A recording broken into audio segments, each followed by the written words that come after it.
அவருடைய மிகப்பெரிய ஒரு பெருந்தன்மையினாலே இந்த நல்ல மனசினால இந்த நிகழ்ச்சிக்கு அனுமதி கொடுத்திருக்காங்க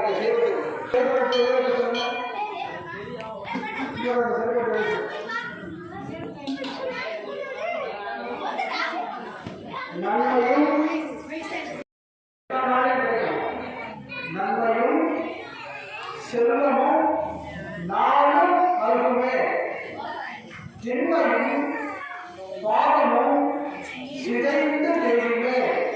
பண்ற பாடலாம்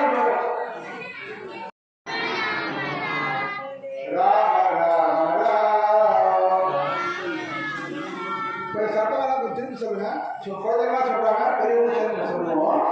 ராம ராம ராம் ராம ராம ராம் ராம ராம ராம் ராம ராம ராம் ராம ராம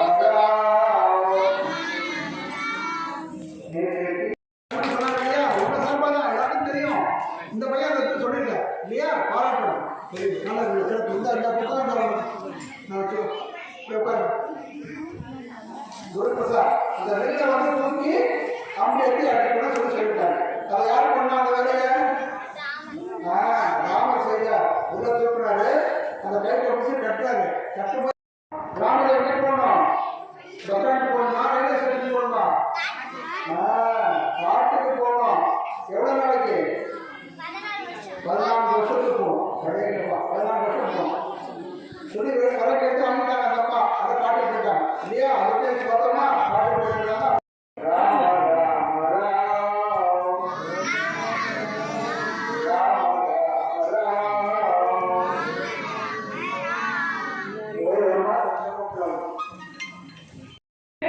எப்படிப்பட்ட ஒரு உண்மைகள் இருக்குது. அண்ணன் தம்பி பாசமா, உறவினர்கள் பாசமா, அந்த விலங்குகள் பறவைகள் அது மேல அன்பு செலுத்தணுமா. 3 மனைவியோட இருந்த தசரதனுக்கு அந்த மகனாக பிறந்த ராமன் கடைசி வரைக்கும் இந்த இந்தியாவில் இரு மாதிரி சிந்தையாலும் துணையாலும் சொன்னான். மனசுல கூட 2 மனைவி 2 பெண்ணு நான் தொடவே மாட்டேன், என்னுடைய பிள்ளைகளை ஒரே பெண்ணோட தான் நான் வாழ்வேன் அப்படின்னு சொல்லிட்டு ராம சபதையிலிருந்து அவ்வளவு சிக்கல். ஒரு துணி போயினா அப்படி ஒரு சிக்கலை கூட பயன்படுத்தல. மனிதனாக பிறகு மனிதனாகவே வாழ முடிந்தார். ராம அவதாரத்தில் மட்டும்தான். மற்ற அவதாரத்திலாம் அவர் இறைவனா வந்தார். இந்த அவதாரத்தில் மட்டும் அவர் மனிதனாக வாழ்ந்தார். அப்படிப்பட்ட ஒரு பெரிய பேரரசர், அரச ராஜகுமாரன். அவர் வந்து எல்லாத்தையும் ஒரு அம்மா சொன்ன ஒரே சொல், ஒரு சொல், ஒரு வில், ஒரு இல், 3மே ஒரு சொல் தாய்க்காக போனார். ஒரு வில், அந்த ஒரே வில்லை தான் உழைச்சார். ஒரே வீட்டுல ஒரே மனைவியோட வாழ்ந்தார். அப்படிப்பட்ட அற்புதமான ஒரு ராமனுடைய அவதாரம். அவரை பற்றி பேசும்போது நாம தூங்கக்கூடாது, பேசக்கூடாது. நாம என்ன நல்ல விஷயம் பண்றோம், அவங்க என்ன பண்றாங்க? அங்க பேசிக்கிட்டு நாங்க வீட்டுல இப்படி சில பேர் அப்படி சில பேர் இல்லையா, அப்படி இருக்கிறாங்க. அந்த அரக்கர்கள் வந்து அந்த வேள்வி தொழிலாளர்கள் வந்து முறையிடுறாங்க. அப்ப ராமர் வந்து யாராக இருந்தாலும் அந்த முனிவர்களுக்கு தொல்லை கொடுப்பவர்கள் யாரா இருந்தாலும் நான் காப்பாற்றுவேன், நான் வந்து அவங்களை அழிப்பேன் அப்படின்னு சொல்லிட்டு அவங்களுக்கு வாக்குறுதி கொடுத்து அவங்களையும் பாதுகாக்கிறார். காட்டில் போயிட்டு அவருடைய அரசர் வேலையை அவர் செய்கிறார். அடுத்து என்னன்னா, நேற்றே சொன்னவங்களுக்கு ராமன் வந்து ரொம்ப அழகு, ரொம்ப அழகு. அப்படிப்பட்ட அழகா இருந்த ஒரு அந்த காட்டிலேயே தனியே அவங்க 3 பேரும் அழகா போன எப்படி இருக்கும். என்ன போது இலங்கை அரசன் ராவணன் அவனுடைய தங்கச்சி சூர்பனகை, அந்த அரக்கர்கள் நிறைந்த பகுதி இல்லையா, அந்த அவங்களுடைய ஆளுமைக்கு உட்பட்ட பகுதியில இந்த அரக்கி வர வான் வழியா பறந்து வர காட்டுல இதோட கப்பல் போயிடணுமா இல்லையா? சரி கல்யாணம் சொன்னாங்க, கப்பல் போயிடணுமா இல்லையா? உடனே பக்கத்துல சீதையை பார்த்து என்ன பண்றா, நீ இருக்கிறதுனால தானே அவன் வந்து என்ன கல்யாணம் பண்ணி மாட்டான்றாங்க. சீதையை போய் அடிக்கிறான், ஆயிரம் அவன் மேல பாதி போன உடனே பக்கத்துல லட்சுமணன் தம்பி இருக்கிறான் இல்லையா, அவன் பாவம் வச்சு நம்ம அண்ணனுடைய மனைவிய நம்ம கண்ணனுக்கு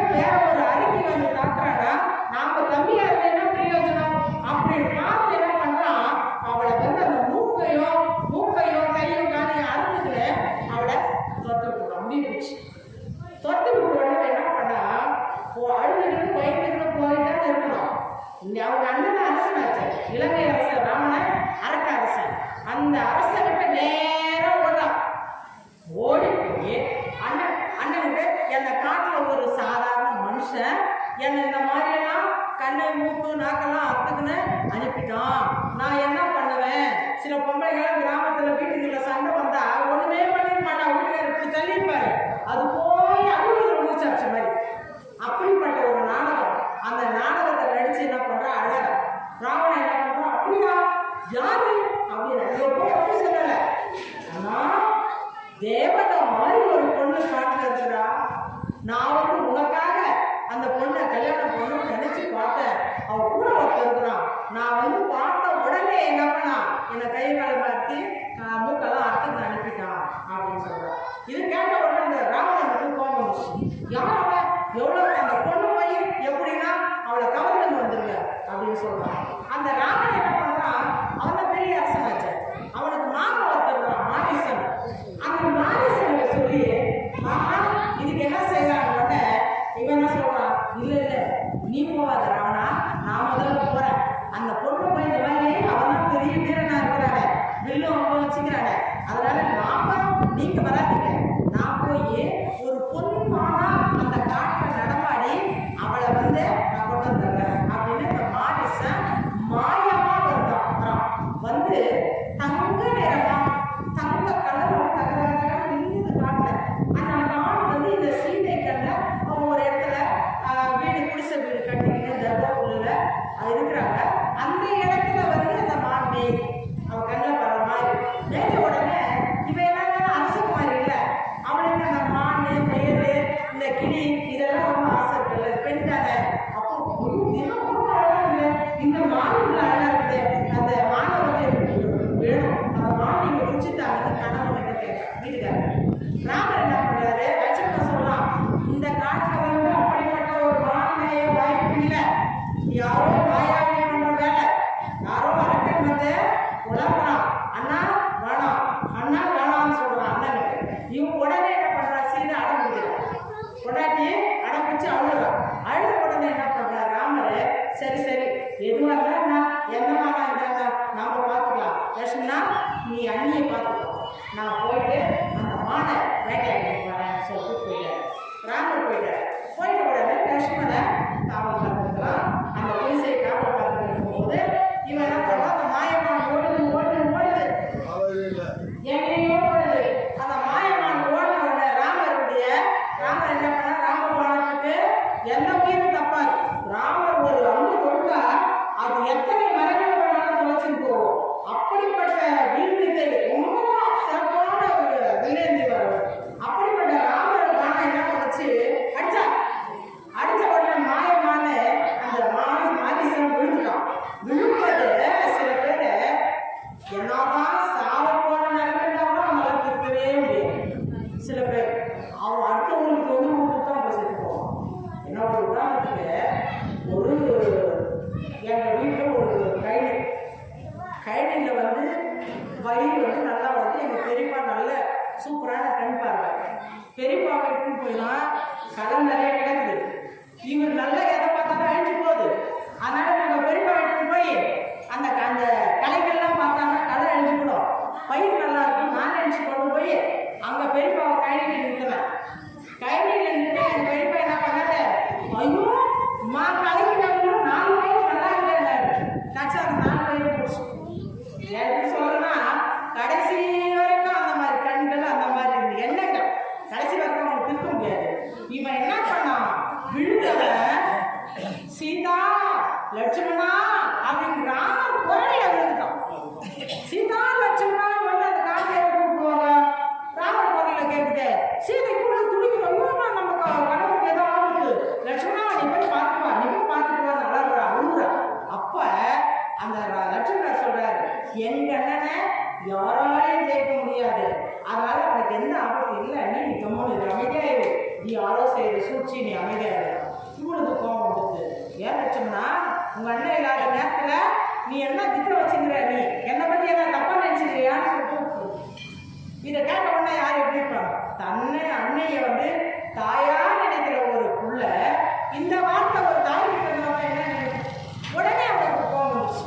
இவன் என்ன பண்ணான், டக்குன்னு பொறுத்து அண்ணனை தேடி வெளியே வருவான். இந்த மாரிசன் இறந்த செய்தி கேட்ட உடனே இலங்கை அரசன் ராவணன் என்ன பண்ணான், அண்ணன் இறந்த மாமா இறந்துட்டான், நானே போய் வரேன் அப்படின்னு ஒரு சன்னியாசி வேடம் போடுவான். அரக்கன் வந்து ஒரு துறவியா வேஷம் போட்டுருவான், சாமியாரா வேஷம் போட்டுருவேன். அந்த காட்டில் வரான். காட்டில் வந்து அந்த குடிசைக்கு முன்னாடி சீதை இருக்கிற குடிசைக்கு முன்னாடி வந்து பிச்சை கேட்கறான். அம்மா பிச்சாதேவி பிச்சாதேவி பிச்சாதேவி இந்த காட்டில் அவன் யோசனை பண்ணிருக்கோம். ஏன்னா அவன் துறவிகள் எல்லாம் நிறைய பேர் வராங்க, எல்லா முனிவர்கள்லாம் இவங்களை பார்க்குறாங்க, சந்திக்கிறாங்க. காட்டில் சீதையை அதை பற்றி தவறாகவே நினைக்கிறேன். ஆனாலும் என்ன பண்ணால் ராவணன் வெளியே வந்து இந்த சன்னியாசி வேஷத்துல இந்த பொண்ணை பார்த்த உடனே இவனுக்கு அப்பா இப்படிப்பட்ட ஒரு அழகான பெண்ணா, யார் இவோ தேவலோக மங்கை மாதிரி இருக்கிறாளே அப்படின்னா அவன் வந்து எந்த பொண்ணையும் தொட முடியாது. அவனுடைய விருப்பம் இல்லாத ராவணன் எந்த பொண்ணையும் தொட முடியாது. அப்படி தொட முடியாதுன்னு அவங்க சாப்பிடுறது. அவன் வேற ஒரு இதுக்கு போயிட்டு வேற ஒருத்தருடைய சாபத்தை வாங்கி வந்துடுறான் தேவலோகத்தில். அதனால அவன் எந்த பொண்ணுடைய அவருடைய அனுமதி இல்லாமல் இவன் யாரையும் தொட முடியாது, தடை வச்சுடுவான். ராவணன் வந்து சீதை கிட்ட நெருங்க முடியல, கற்புக்கரசி பத்தினி நெருங்க முடியல. என்ன பண்றான், பிச்சாதேவின்னு வந்த உடனே லட்சணம் போகும்போது என்ன பண்ணா, இது ஏதோ சூழ்ச்சி வருது, குறுக்க 2 போட்டு போயிட்டான். அண்ணி குடிசைக்கு வெளியே வராது, போட்டு தாண்டி வராது சொல்லிட்டே போறான். ஓடி போறான். வந்தவன் கேட்கறான், பிச்சை கேட்கறான். போட்டுக்குள்ள இருந்து போடுறா பிச்சை, இதுதான் தர்மமா? நீ வெளியே இருந்து அங்கிருந்து போறதா தர்மமானவன? ஐயோ எங்க தொழிலை சாப்பிட்டு போட்டு தாண்டி வந்து போட்டாங்க. அவன் நின்ன பூமியோட அவளை தொட முடியல. அவன் நின்ன பூமியோட அப்படியே பேர் தேடிட்டு வானத்துல போறான் ராவணன். இவன் பறந்து போறான். சீதை வந்து அப்பதான் தெரியுது, ஐயோ இது மாயமாச்சு, அரக்க நம்மளை கொண்டு போறானே, நம்மளோட உண்மையான ரூபம் தெரிஞ்சு கதறா. போகும்போதெல்லாம் அவன் உடம்புல இருக்கிற நகையை போட்டு ஒவ்வொன்றா கழட்டி அடையாளத்துக்கு போட்டுக்கினே போற வழியில ஒரு பெரிய பழுக்கு அரசன். இந்த மாதிரி அநியாயமான அக்கிரமம் நடக்கும்போது இந்த பறவைகள் விலங்குகள் கூட அது பொறுக்கல. அந்த காலத்தில் நியாயத்தோடு நடந்துச்சான். அப்படிப்பட்ட ஒரு கழுகு அரசன். அந்த கழுகு அரசன் வந்து அவர் வந்து என்ன பண்ணார், ஒரு பத்திரி பெண்ணை இந்த அரசை தூக்கிட்டு போறானே, இவனை வந்து நம்ம என்ன பண்ணக்கூடாது, இவனை விடக்கூடாதுன்னு சொல்லிட்டு ஓடி போய் பெரிய மலை மாதிரி அவனை எதிர்க்குது. ராவணன் என்ன பண்றாங்க, சாதாரணமாக இல்லை, அவர் சிவபெருமான ஒரு வாழால வெட்டான். அந்த ரெக்கையை வெட்டி அதே புதுவின் பலவிடுவான். கீழே விழுந்து போச்சு. கீழே விழுந்த உடனே ராவணன் தூக்கிட்டு போயிட்டான். ராவணன் வந்து சீதையை தூக்கிக்கிட்டு அவனுடைய இலங்கைக்கு சென்று அவனுடைய சிறை வைத்தான். இதுதான் இன்னைக்கு வந்து இன்னைக்கு கதை இவ்வளோ. அதுக்கடுத்து ஐயா சொல்லுவாரு, நாளைக்கு நிச்சயம் தொடரும். இந்த கதையை நீங்க மிஸ் பண்ணாதீங்க. ஏன்னா எவ்வளோ விஷயங்கள் ராமநாமத்தினால இருக்குது. ராமன் ஒரு தீமை வராது, எந்த நிலையிலும் நம்ம வந்து ஒதுங்கி போயிடும். புரியுதா? அதனால கதை நமக்கு புரியுதா? அதான் கதை நீங்க